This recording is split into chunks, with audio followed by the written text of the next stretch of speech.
Good afternoon and welcome to Table Talk live on 802 Scoop 185 North Main Street in Barrie.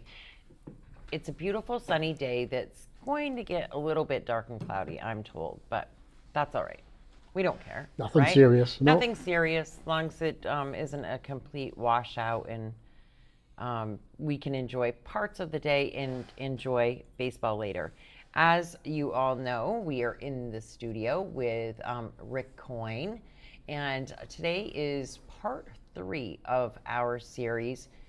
It's hard to believe we've already done 3. I feel like we're whipping along, but really we're not, because we've got a long way to go. Because you've done a whole hell of a lot in your teen and adult life. And so we're going to kick right over to Jeff and Rick, and we're going to let you take it away and tell us where we're going this week. So I have something that I'd like to say about our last session, about when I was up on the climb and I fell. I have 2 things to say. When I fell 65 feet and broke my back. The first thing I'd like to say is that it's the only time in my life it's ever happened. I had an outer body experience. I actually saw myself pulling out of my gloves and doing a swan dive backwards. Mm-hmm. And of course, then I hit. Right. But the other thing I wanted to mention was that I forgot to say that Russ had already led 150 feet up the first pitch of ice. So Russ wasn't on the ground. He was 150 feet up on the ice. And then he had to rescue me from way up high where I was and then get me down 300 feet. So it wasn't easy task. Yeah, it wasn't just one rope length. Mm-hmm. So, and I want to give him a shout out. I'm going to have dinner with him tonight. He's a family to me. Uh-huh. So. And some of these people that you are mentioning and that you talk about throughout the interviews, you haven't seen in a while, and so you're. Russ. But you're doing that now? Yeah, Russ. I see Russ a lot. Mm-hmm. But when I was traveling, when I was in Asia, I went. My first 2 years in Asia, I didn't even come home. Mm-hmm. So. And then I'd like to, say hello to some of the people that mean a lot to me in my life. And it's going to take a long time, but I'm going to do a few at a time. Absolutely. Each one. Yeah. I'd like to mention Patty Johnson, who was Dan Egan's partner. And Patty's been a wonderful person to me. Dan and Patty have let me into their life. I'm family to them, and they're family to me, and I just wanted to give a shout out to her. And I love that you guys you've reconnected. Because and of you. It's the only reason why. You can do this. I think it's awesome. It's the only reason why. I should bring that up. The only reason why, and I knew Dan Egan when I was younger, when I was in my early 20s. Mm-hmm. And then because of Raylene, I got reconnected with him. And now we're inseparable, except for he's gone all the time. Right, right. And then I'd like to make a shout out to Ed Haldeman. He's one of our vice presidents at Danforth. And I want to thank Ed for being kind and friendly to everybody he knows. And I want to thank him for being especially good to all the people that work for him. And then I'm going to mention somebody that's been probably, I would say, one of the most important people in my life for the last 23 or 24 years, and that's Brian McCaskill. And I hope he's listening. He might not be. He's probably doing his work. But I wanted to thank him for taking me in when I needed to be taken in and let me live with them. And he's seen me through some tough things in my life. He's done things for me that nobody else in the world has. So I want to say, hey, thank you, Brian. And so then I'm going to just mention one name, Joe Hockey. That's all I can say about him. He's gonna laugh when he hears that. And then another group of people that have really made an impact on my life, I would say for at least the past 8 years. And that's my cousin Ricky Harris and his wife Linda, and their kids who I call my nieces. And that's Kayla and Jeff, Leah and Mike, Grace and Eli, and then my cousin Tricia, and my cousin Mary Beth and her husband Bobby. So Ricky and Linda, my favorite closest cousin passed away, and I forget how many years ago, and that's Ricky's older brother. And his name is Jimmy Harris, and he was a fire chief for Logan Airport.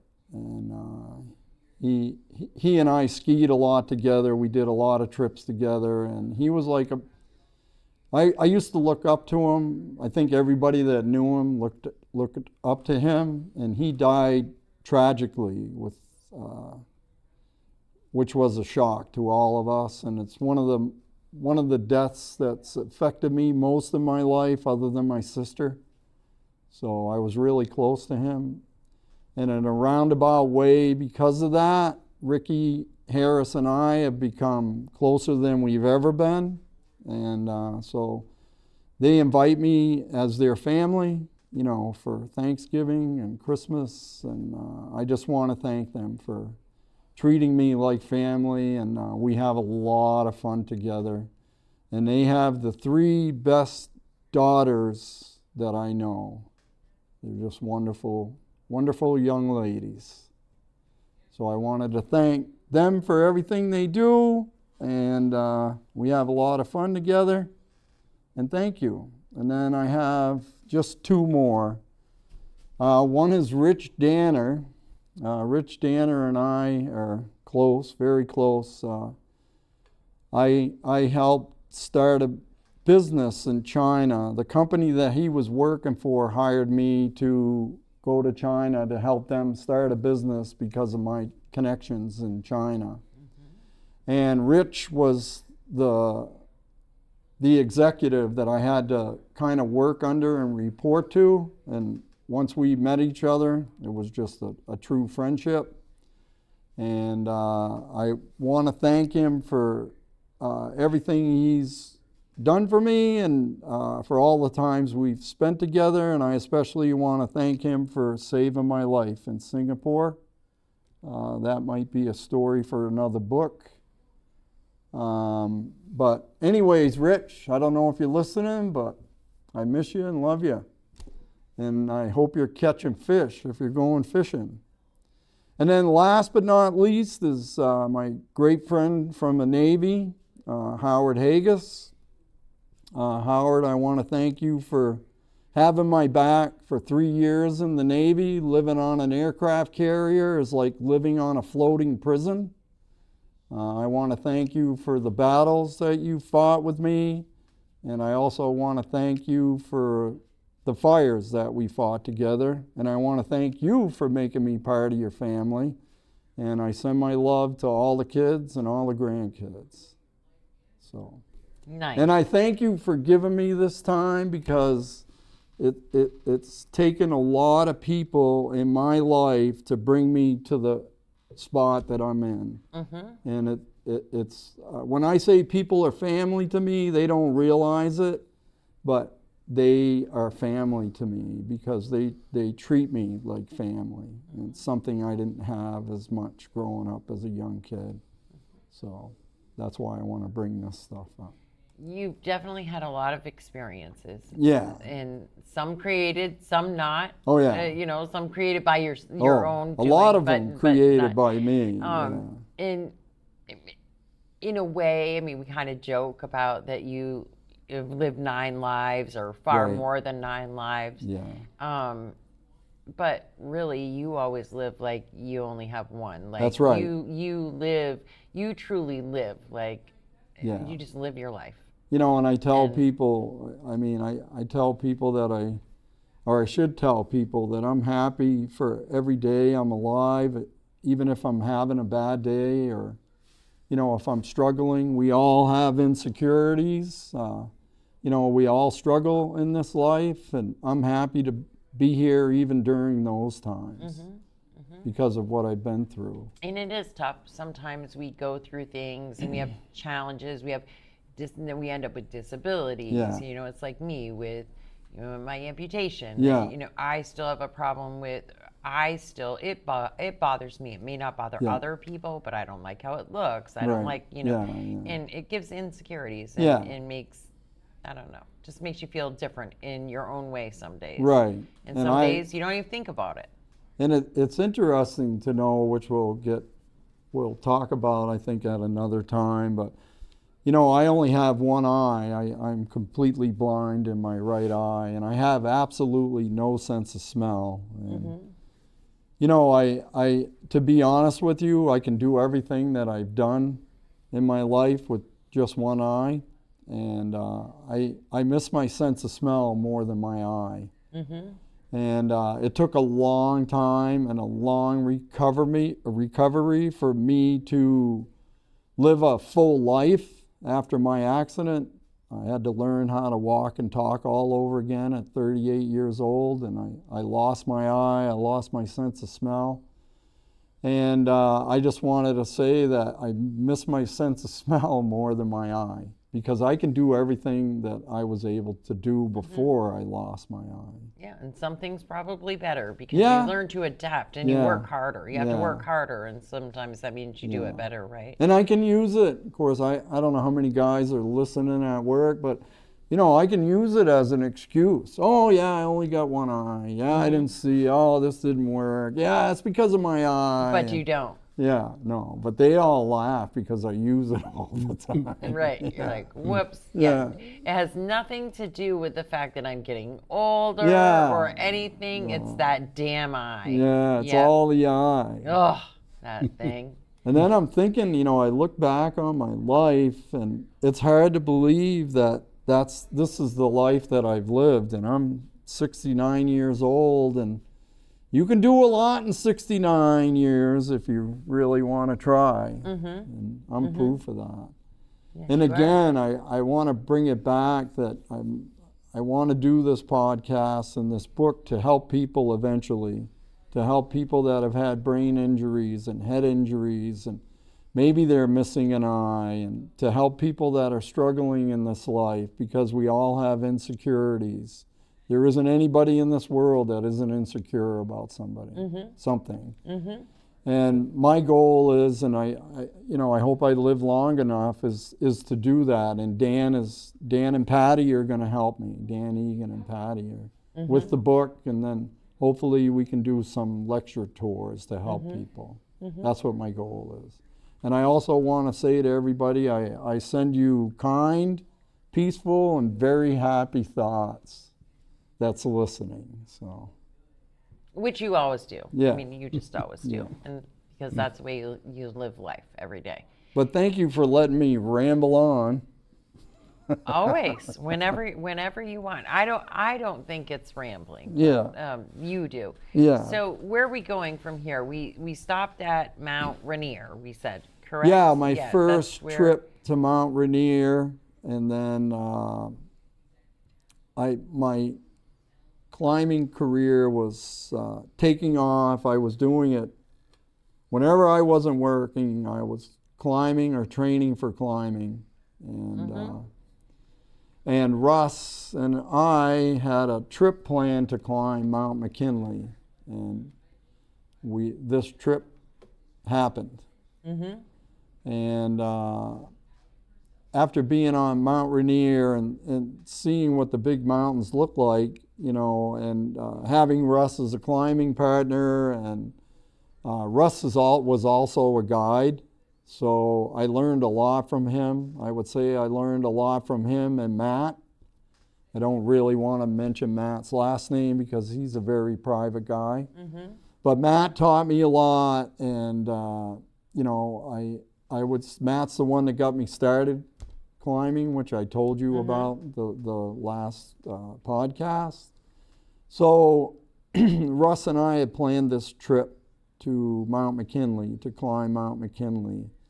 And we spent 21 days on the mountain together in a tent, climbing, trying to get to the top of Mount McKinley. And, you have to fly in. For people that don't know about mountaineering, you're in the snow and ice and cold from the time you get there until the time you leave. And so you have to fly in from Talkeetna, Alaska, to the glacier, the Kahiltna Glacier, and it's at the bottom of Mount McKinley. So Russ and I had to wait a couple of days in Talkeetna because the weather wasn't good, and then finally they came and told us we could fly out. So you have to run. I'm not lying. You have to run to the airport with all your stuff. Because they're not going to wait for you. They're bush planes. They're amazing pilots. These pilots are amazing. So we run, we load all our stuff, and we take off, and we're flying through. I thought Mount Rainier and the Rockies were the most beautiful thing I'd ever seen in my life, but Russ and I got up in the plane, and you have to go through two mountains that are very close together, and it's quite dangerous. And once we got through those mountains, the airplane's wings are about, I would say, sometimes they get within 100 feet or 200 feet of the pass. It's a pass, 2 mountains up. And once we got through that, the expanse of Mount McKinley and the glaciers and all the mountains around it opened up, and I was blown away. I'd never seen anything so beautiful in my whole life, and I just started crying. And then I think Russ was sitting up next to the pilot. I was in back, and I could see tears coming out of his eyes. And the beauty of that in my life, that is etched in my head for the rest of my life. And I want people to know that, I miss climbing. And I've always missed it ever since I quit. Well, I find it interesting that you call things like, you say, my climbing career. It literally, you had a job, a full-time job. And full-time but you climbing. were really that dedicated. This wasn't a hobby for you. This was a passion, something that you considered a career in doing. You literally it loved it that much. Yeah, I got so addicted to it that it took over my thoughts. Like when I wasn't climbing, and people will tell you this, especially about ice climbing and rock climbing, when you get done doing those climbs, your brain immediately is thinking about what you're going to do the next. next one. Yeah, you just can't. And for me, mountaineering, once I saw Mount Rainier and I was with Tom and Matt there, and I cried there. I had to leave them. I kind of walked out on the glacier ahead of them when we were coming back, trying to get to the top, or out on a stroll or whatever you'd call it. And it was so beautiful. I had to get away from them. I was crying on my own. The beauty of it was amazing. I've just seen your picture. Yeah, the photos. All the photos that you've shared with me. And then over to the share it years, with and people that the thing that people don't realize about climbing is when you're connected with that rope, you have a connection that you don't have with anybody else in the world. And you share that camaraderie with those people. And it's a life and death thing.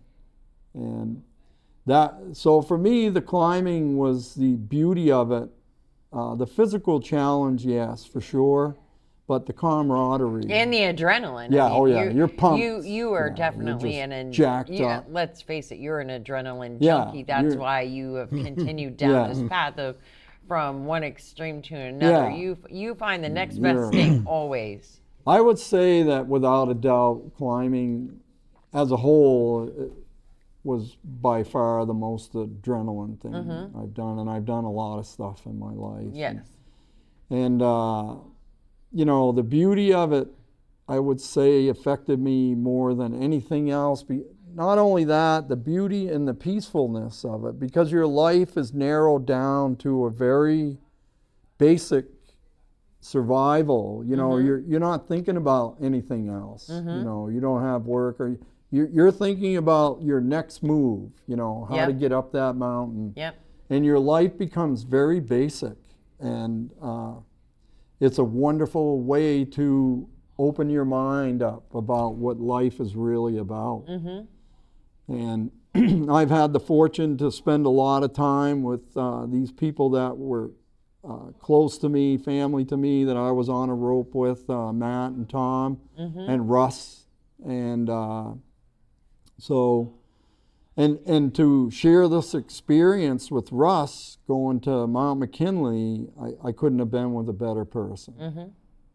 So, and we had to fly into the glacier. So we were, there were 3 planes or 2 planes that went ahead of us, and we knew two of the climbers on the plane that was ahead of us. And when we came in to where the glacier is, the wind was blowing really hard. And it wasn't quite a whiteout, but it was, you know, really rough. So our pilot told us we had to circle, so we kept circling. And we didn't find out, and we did find out, he told us that a plane had crashed. The plane ahead of us had crashed into the glacier. And we just didn't know which one it was, because we had made some friends, you know, acquaintances kind of, that we met in Talkeetna. And they were 2 ladies that were climbing. And we landed and that plane had crashed. And I can't remember, the 2 girls didn't get hurt bad. One of them hurt her shoulder a little bit because Russ and I went to go see how they were. But one of another team that was with them, they didn't really know them, but that guy broke his arm in that crash. And then we landed right after that. That's how bad it was. And our pilot was amazing. He found just the right amount of wind, and he got us in there. No thanks. Yeah. No thanks. And that was the start. That was a flyer. That was the start of our trip. Climb, the friggin' the airplane ride, the turbulence. I can't handle the turbulence coming into LaGuardia sometimes, for God's sakes.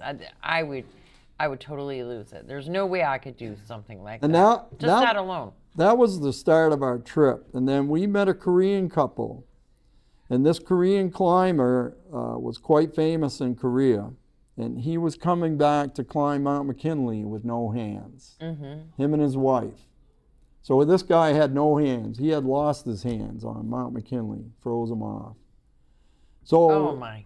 So we got a chance to meet him. He's quite a famous guy. I can send you his name if you want to read about him. But so Russ and I had to get out of our plane and take all our stuff out. That's all your packs and everything you have. You know, we had, I was carrying about 70, maybe 72 pounds on my back and dragging a sled with 35. Russ had a little bit more. He might have been close to 80 pounds. And the same with him, with the dragging your sled. So we have to get all that stuff off. And Off there. yeah, and the plane's going like this because it's Right, got to leave. right. It doesn't want to It's stay not waiting there. for you, right? Yeah, it's like he's throwing our doesn't- stuff out. Well, I and don't we're blame him. helping him grab it. I'd want to get the hell out of there too. And you Yeah. don't want the wind to Yeah. pick you up and flop you over while you're Yeah. sitting there. So we drag our stuff up to where base camp is, and we hear the next plane's coming, and we know the Korean guy's on there. So Russ and I know it's just him and his wife. And his wife might have weighed 118, 20 pounds. And so he has to get all his stuff off with no hands. So Russ and I went and helped them. We dragged all their stuff up. And we leapfrogged them for a little while up the mountain, then we ended up just passing them. But you think about it, a guy with no hands, you think about what his wife did for him. He has to go to the bathroom. He has to put his Everything. clothes Yeah, on. everything. She Yeah. did everything for him. Yep. And the sad part for me was about this whole thing, when we got down, we didn't summit, and that's because we did a rescue and there was a lot of things that took place Right. in our trip. But he was longer than us going up, and he made the summit. He was one of the few people that made the summit that year because the weather was the worst it had been in 17 years when Russ and I How does he work ropes with did no hands? That's the thing. So he front pointed up where they have, Wow. because they have fixed ropes going up the ice. Yeah. And he just front pointed up Wow. with his crampons. With a whole lot of help from her. Did she Yeah. summit as well? What's that? Did she summit Yeah, as well? she summited. But the interesting thing about that culture is they had huge articles about how he summited Mount McKinley with no hands, never mentioned his wife once. Wow. And she Yep. did all the work. He would have never got anywhere without her. Yep. And that really bothered Russ and I. We were pretty upset about that they would never mention her. And she looked like a skeleton, because we saw them afterwards when we came down. They were still there in Talkeetna. And I couldn't even recognize her when she got down. So that's just some of the stuff that Just happened on right, this just trip. the tip of it. And, Yeah. and a love-hate relationship with that mountain, or No, in a way, maybe a little bit, but no. I mean, everything that took place was meant to be, and it was the most beautiful place that I had ever been in my life. And I battled one day. We had to go through Windy Corner. And Russ is stronger than I am, and I was really fit back then. And I'm if he's listening, he's gonna know, you know. right? And you have to get through Windy Corner to get to the high base camp, which is at 14,600 feet, and that's where you launch to start working your way up the mountain. If you can't get to 14,600 feet, you're never gonna get to the summit. And people weren't making it. And we started up, and it was one of the windiest days, I would say, because it's the toughest day physically that I've ever had in my life, because I had a full pack. We didn't have our sleds with us, but we had full packs. And for sure, the wind was steady at 80 miles an hour and gusting to 100. So I had to crawl. I don't think Russ crawled. He might have, but I couldn't really see him some of the time because we were on a rope. But he was crouched way down, and he's I don't know how to explain it. He's a phenomenal athlete. He's like one of those Romans in 300, you know, that movie 300. Just, you know, strong, unbelievable strength. I call him the alien. So he was ahead of me, and I had to crawl. I crawled for, I bet, at least an hour. And we had to make it. If you didn't make it, we would have got stuck coming down anyways. We're in the middle of the storm. So we did. We made it through, and we got up to 14,600 feet. And then you have to set your tent up. So I had...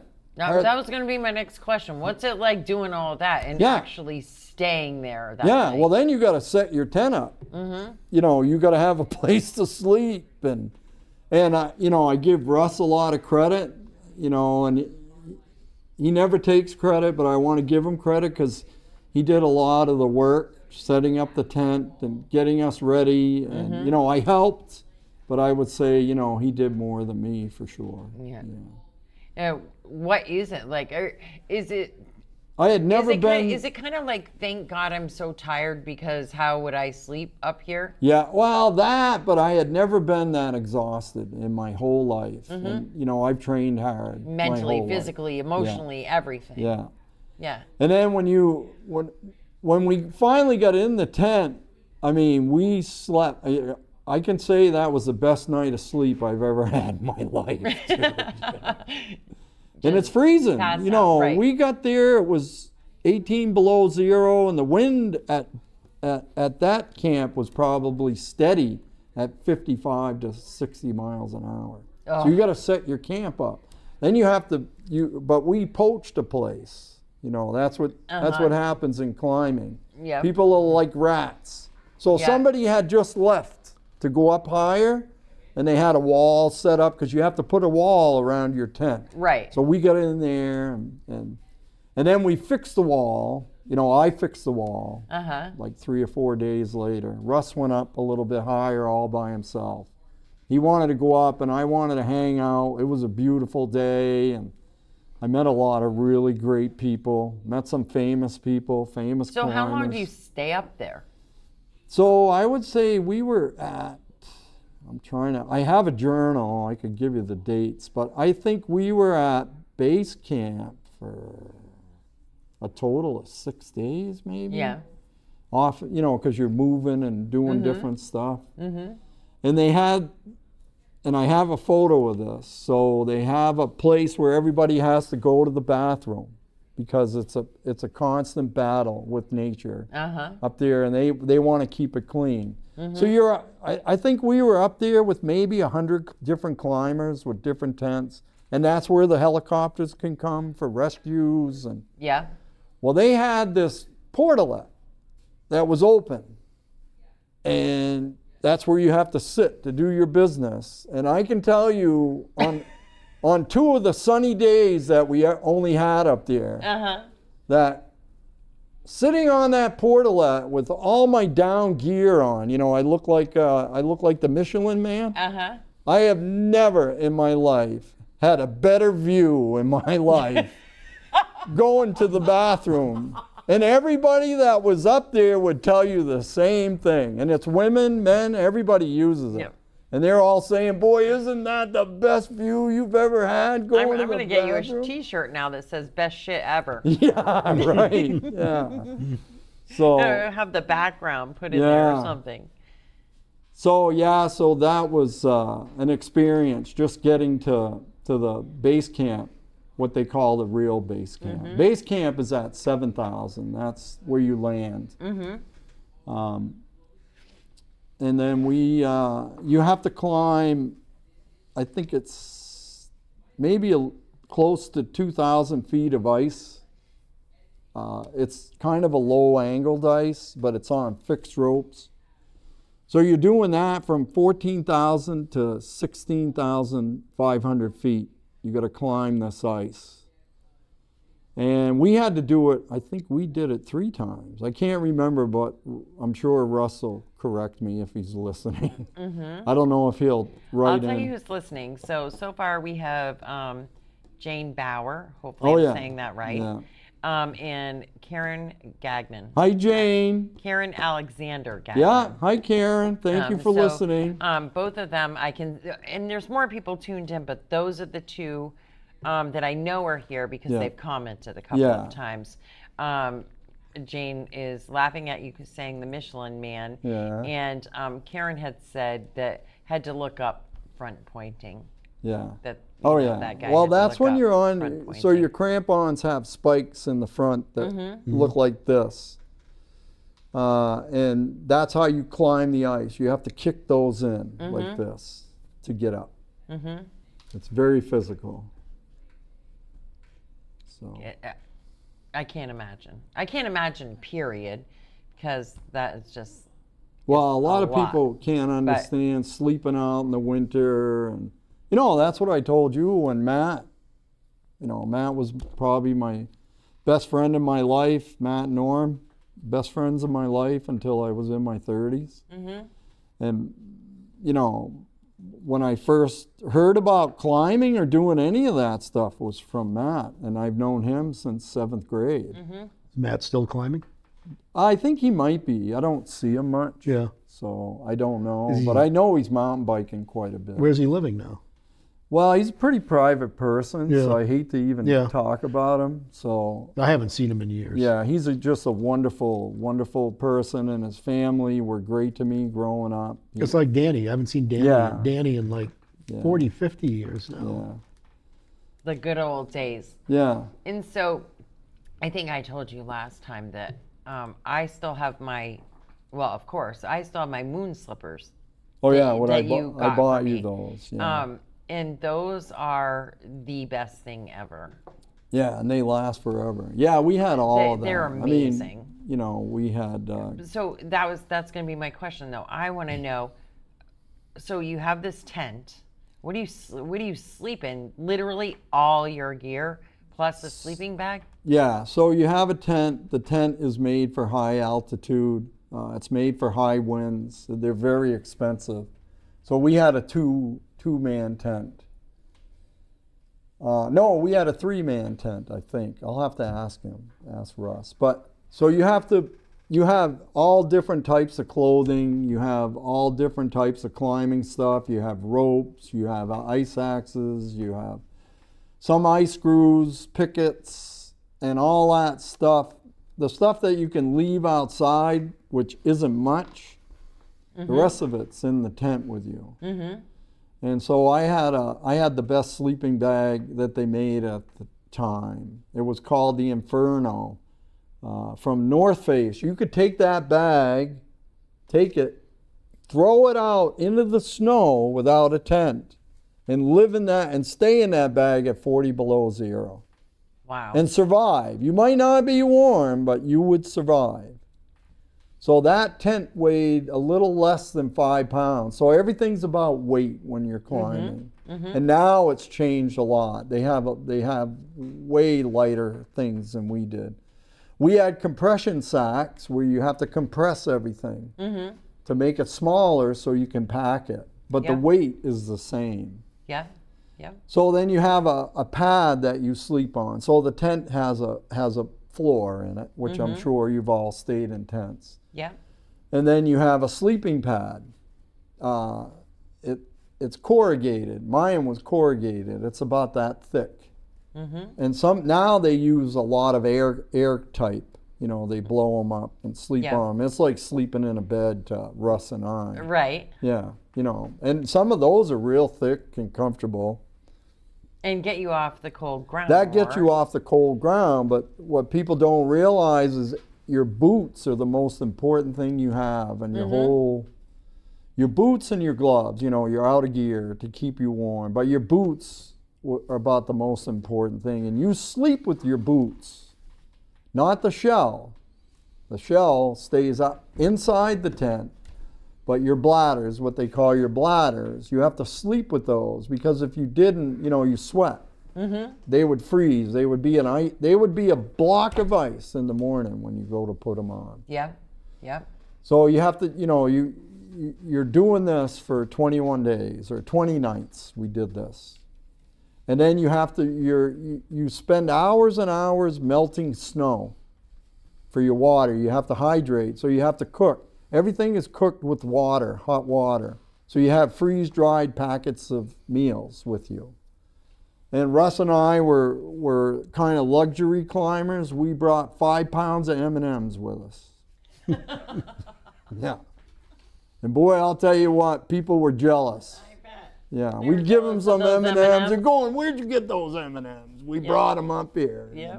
Lightweight. Yeah. quick Yeah. pick-me-up snack, right? Yeah. And so that's what you end up doing. You're spending a lot of time hydrating. And, yeah. It's important because if you're not hydrated, the altitude can affect you quicker. You know, and you have to acclimatize, what they call acclimatization. So your blood cells actually go through a transformation. They make extra oxygen in your blood cells. So the correct way to climb is to gain 1,000 feet, right? Go 1,000 feet up, come back down and sleep. You know, and we were in great shape, and sometimes we did 3,000 feet. Is there a specific way to end the trip as well? Like when you've reached the summit and you're coming back down and you're just kind of done that trip, to rest back up and reacclimate to being. There is, it's interesting because we didn't summit Denali, but by far it's the best trip I've ever been on in my life, in my climbing career. It's not, you know, good people and good climbers will tell you that sometimes it's not always about the summit. It's about the experience, you know. And we had to do a rescue at high camp, 17,000, I think it's 17,600 feet. We brought our stuff up, but I have to make another point. We met two young climbers that we were side by side with, and their names were Chris and Jamie, and we couldn't have met two better guys than you could ever meet on a mountain. Just have a great time with them. They'd come in our tent, we'd go in their tent, we'd give them food, they'd give us food, and then we decided, because you're stronger with 4 men trying to get to the summit than you are with just 2. And it was the best decision we ever made. So we decided to go to high camp with them, and we were all going to stay in our tent. So we had 4 men in a 3-man tent. And this will just give you an idea of what took place up there. So it was summit morning, and when you go to the summit, you don't rope up because there's no crevasses up there. And the thing of it is, if you fall, you don't want to take anybody with you. So the 4 of us are going up independently, trying to stay, you know, within sight. And of course, Russ was first. Russ was very strong. I was second. The young guys were behind me quite a ways. So Russ was in front of me, I would say, at one point 80 yards. And then he had to go over the top. There's I think they call it, not Motorcycle Hill, but they have another name for it because quite a few people have died on this. But it goes up in a traverse like this, and it's fairly steep. You're actually, you know, sometimes front pointing with your crampons, but it's all hard packed snow. And it's so far. Everything is so far. You think it's close until you start walking, you know, until you start getting up there. And it you know, it's far away. So Russ went over the top towards Denali Pass, and I think I got to maybe 18,000 feet. I was getting to about, I would say, 100 foot from where he went over, and he's coming back to me, which shocked me. And his face, his eyes were like this. He says, "Hey, we got to get down." I said, "What's the matter?" He says, "You won't believe the storm that's coming." So he could see once he got over that what was going on. Yeah, there was a huge front coming towards us. So we all turned around, but Chris had turned around earlier because his feet were getting cold, and he came up and talked to me. I waited for him, and he said, "My feet." I said, "Well, you got to turn around. You can't be climbing if your feet are already cold." And then I was ahead of Jamie, so Russ and I came down, and Jamie was probably 100 yards maybe, or 60 yards or so behind me. And then we grabbed him and we went down to the tent. We got to the tent, and then before we got to the tent, the storm hit, and the wind was, they clocked the wind at 126 miles an hour up there for gusts. But it hadn't hit that yet, but the wind was whipping. And we got down there, put some of our stuff in the tent. We were in the tent, and then we heard some people. I can't quite remember it. I have it written in a journal, but we could hear like commotion on another tent that was next to us. And we knew that tent wasn't in there right. We could tell those people weren't experienced because we had already made a block wall around our tent. That's what you have to do to protect it. So you have to cut ice with an ice saw. It's called an ice saw. And you cut these big chunks of ice and you make a wall. Like you built, and they're like heavy. you did when you were a kid. Yeah, well, these are heavy. heavy. They're solid ice and It's snow. not packed snow, it's ice. Yeah, it's heavy. You know, you make them like 2.5 or 3 feet in diameter, and you got to pick them up, bring them over. Right. So those people didn't have any of that stuff. We didn't know who they were or what they were, and then we heard a bunch of commotion, and we all went out, and Russ went out first, and he asked us to come out, so we came out. And I think when he went out there, he looked in the tent, and the door was open. The tent fly was open, and it was like a washing machine in there. All their stuff, sleeping bags. Oh yeah, because that's how hard the wind's blowing. Yep.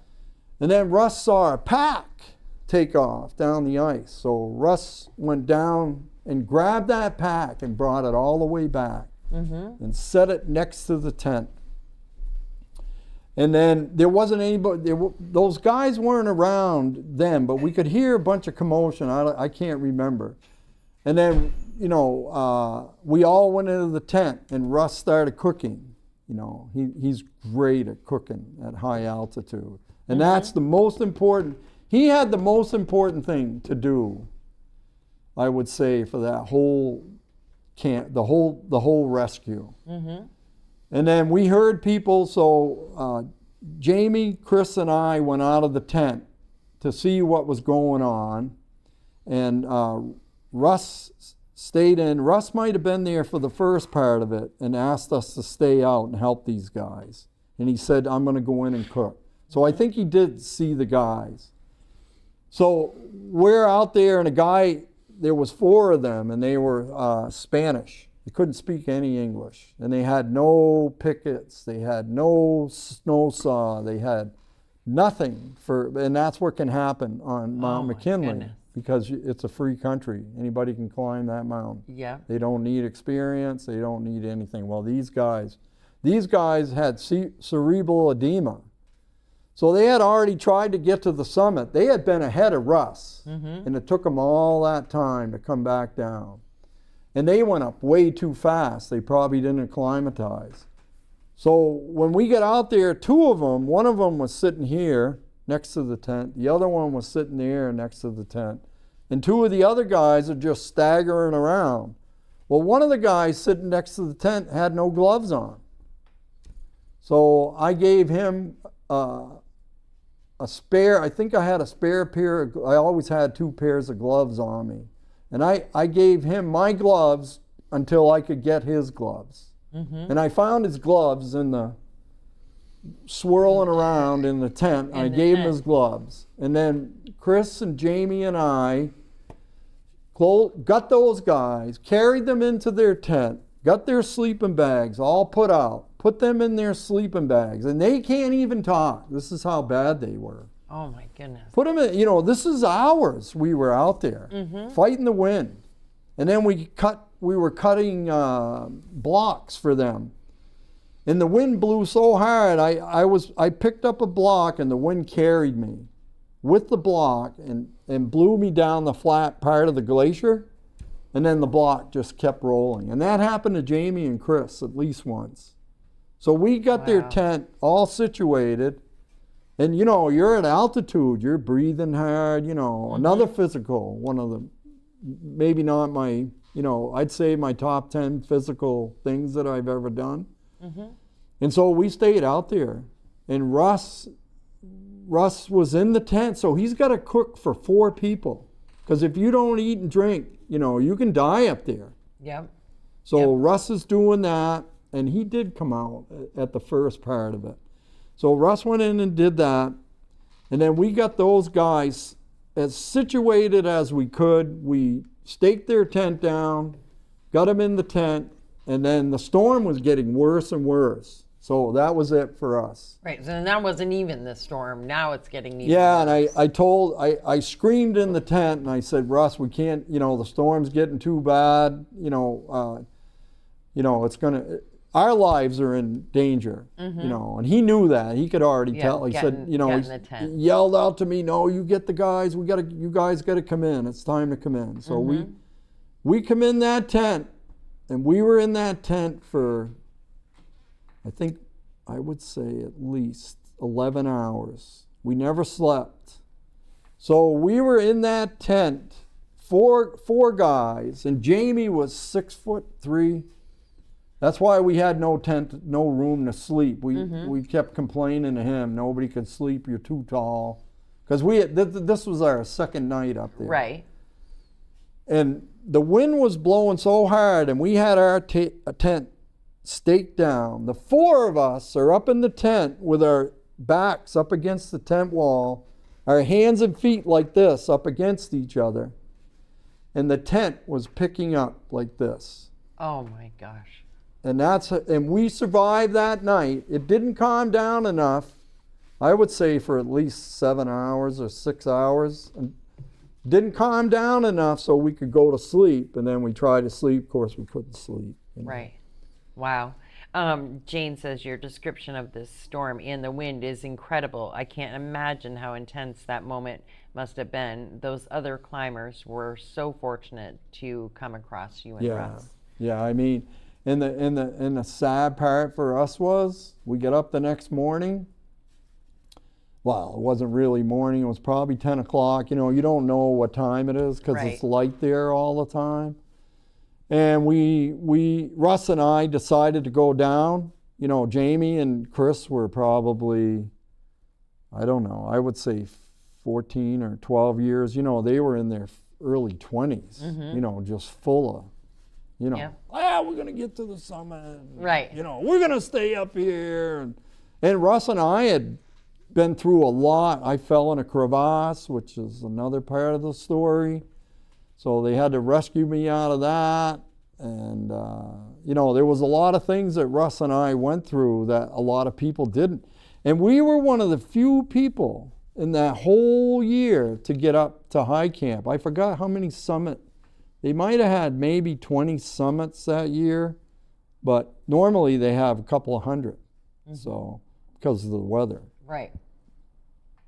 Crazy. Yeah, crazy stuff. So it's funny how you ask about, getting to the top. So the worst part of the whole trip, not for the whole trip, but the thing that really bothered us was we got up that morning once the storm left. The sun came out. It was the bluest sky I had ever seen in my whole life. And of course, we're all beat. We can't go to the summit. We just gave everything we could to save these 4 guys. So Russ and I decided to go down. We're going to leave. We're going home. We're getting out of here. Well, not going home, but we're going to get off the mountain. So we get out, and Chris and Jamie were going to go down to lower camp where their tent was, rest of the day and try to come up and do the summit. And those 4 guys get out of that tent and never said a word to us. Never thanked us, never said anything to us. Wow. Isn't that amazing? Yes. It's not amazing, it's gross. It's disgusting. That's it just shows you about humanity, right? And to be truthful with you, even though they didn't say anything to us, I'm you would have done it anyway. Well, I'm so happy that we were there for them. Right. It's you can lay your head down at night about it. Yeah, we affected their lives. If you hadn't, we saved them. If you hadn't and something happened to them, he'd eat at you the rest of your life. Yeah, You know, we saved their lives for sure, and all 4 of us did. And Russ going to get that pack, I don't know how he did it. He went down. I bet he went 100 yards down the glacier to carry that pack back in that wind. Are you kidding me? Wow, wow. It's superhuman. Yeah. You know, there's no way I could do that. I said, but adrenaline makes you do. Let it go. And adrenaline does absolutely affect and help you do things that you wouldn't normally be able to do, and make you superhuman sometimes. Yeah, and he's a superhuman without that, you know. So his adrenaline, when that got up, and I got to tell a funny story about Russ because I call him the alien. So you spend all this time in a tent with him. You know, I'm in a tent with him. We're playing cards, you know, because we had days where we had 2 days we sat in that tent and all we did was dig snow out from under it and move the tent up. We got the most snow. It's the most snow I've ever seen in my whole life in 2 or 3 days. You know, snow, I don't know, maybe 7 feet. I don't know, 8 feet, who knows? Good. Can't even tell. You're just moving and digging the tent out and waiting for the storm to go by. And you're playing cards, you know, you're bored. You're reading books. And so you kind of sleep not quite next to each other, but pretty close. And, you know, you have your side of the tent. You got to keep your side. Can you cook right in the tent? Oh yeah, yeah. Thank goodness. That's a little. Well, bit of you don't heat, cook right? in the tent. You cook in At least the boil water. Or well, the no, little... you cook in the fly. Yeah, you know. Yep. You're just out there, you know, because you have that room and you dig a little trench, and then you put the fly over it, and that's where you cook down in there. And the wind can't get in there, and you know it's not as warm as the full tent because it doesn't have both layers. Right. And the tent is frozen, so the whole time you're in there, you got freezing stuff falling on you from all the moisture. You know, you're sweating, you're breathing. Yep. So everything's, you know, frozen in there. I can't explain it, but it's always snowing. Living in a snow globe. Yeah. Literally. Yeah. So I want to get back to this thing about Russ. So the whole time we did this trip together, I never saw him sleep. I'd wake up in the middle of the night, you know, either I have to go to the bathroom or I'm thinking, I look over and he's staring right at me. And I would say to him, you are an alien. I can't catch you sleeping. And that's like the big joke for him and I. Yeah. Because you just couldn't, maybe he was sleeping with his eyes open. I don't know. And he never gave up the story that that's how he sleeps, so his eyes And open. a couple of times I'd wake up, you know, and it's not dark because of the sun. You know, the sun's 24 hours there. I'd wake up and, you know, sleeping. I'd be sleeping for 4 hours thinking he's dead asleep. I'd wake up and he'd be looking at me going, and then he'd say, hi. Like, what have you been doing?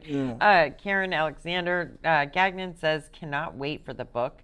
And she's also laughing at you in this story that you just told. And we have somebody else watching as well.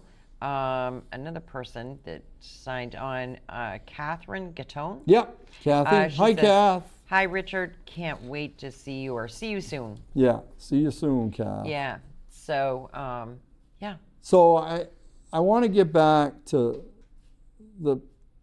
I would say the best full day of my whole life in the mountains was the day that Russ and I came down from. I can't explain how beautiful it was. And so we had spent 19 days getting to the summit. And we had to come down, I forget how many miles it is, 16 miles maybe. And we packed everything up, and we decided we're going all the way to the glacier because our pilot could have picked us up if we got there at a certain time. We'd have Base Camp Annie. They have forest rangers that are there full time on the glacier. And if we got there at a certain time, she could call the pilot and the pilot would come and get us.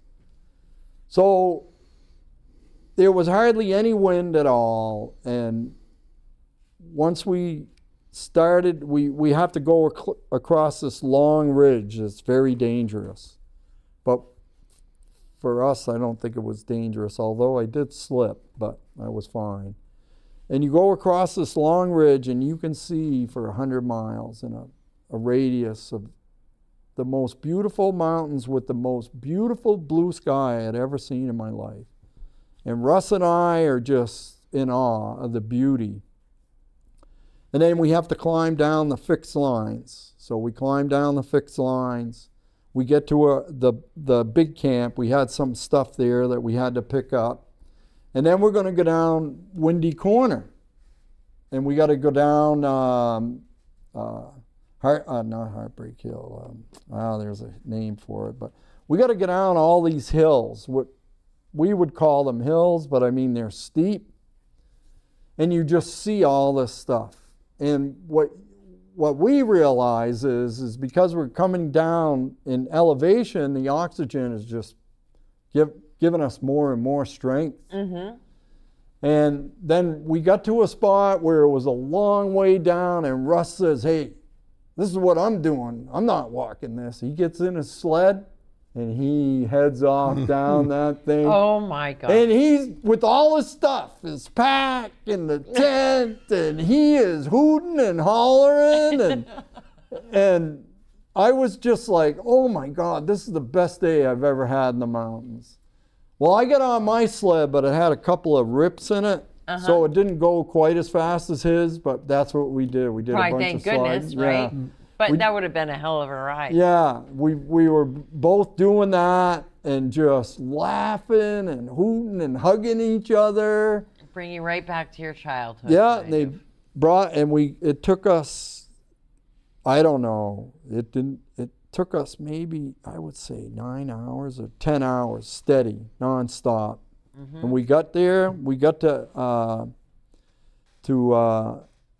Base Camp Annie. Russ and I went in there, told her we're back, and she said, well, normally I don't call the pilots this late. But she said, you guys came all the way. She couldn't believe we came all the way from the top. She said, that doesn't happen very rare, And she called that pilot, and that pilot knew us. We liked him. He was a great guy. He couldn't wait to come and get us.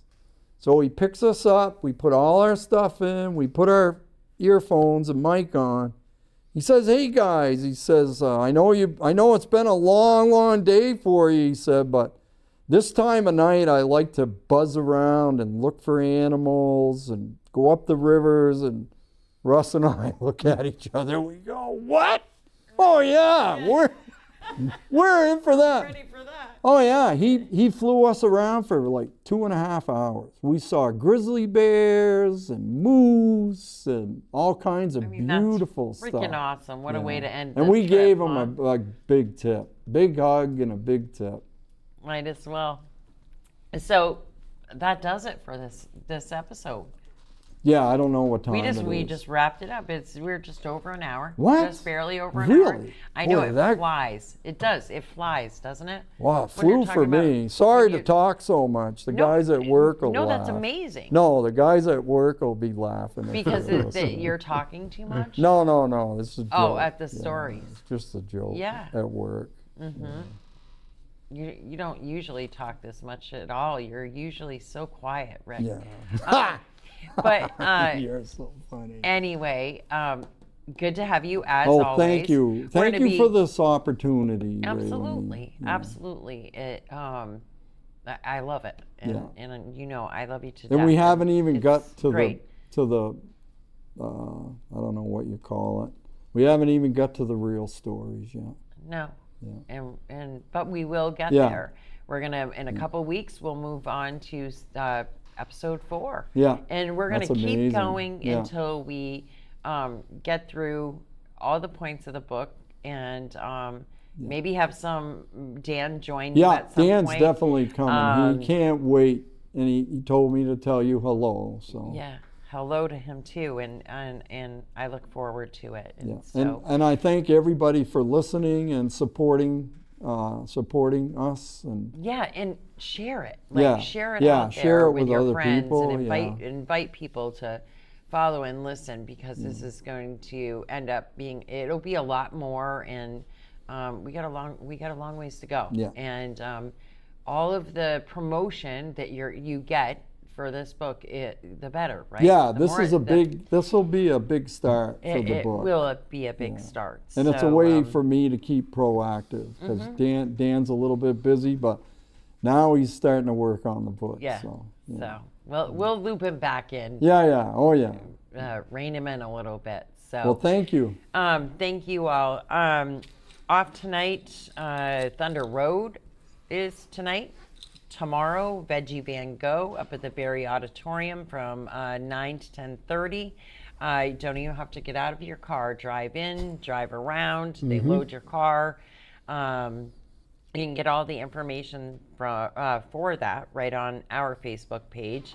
And we got a baseball we game have tonight. baseball game. The All-Star games have started. That's tonight and some this weekend. Keep track of those. Get out, see the kids, support, do all you can. Lots of stuff going on in the community. Hopefully it's a nice weekend, and you can get out there. And the 4th of July weekend is upon us. It's crazy to say that. It is Is it? absolutely crazy to say that. 4th of July. Yeah, the is 4th next of July. weekend. I know, it feels like we were just saying Just had Memorial Day. Memorial Day, and Just now had we're Memorial so Day. close. Dude. It's right upon us. Not Yeah, this coming week, but crazy. next weekend. It's nuts. But anyways, stay tuned. Take care.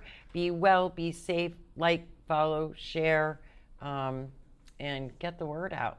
See this on here on Facebook. For the videos remain for 30 days, but they are on YouTube for always. So take care, everyone. Have a great weekend.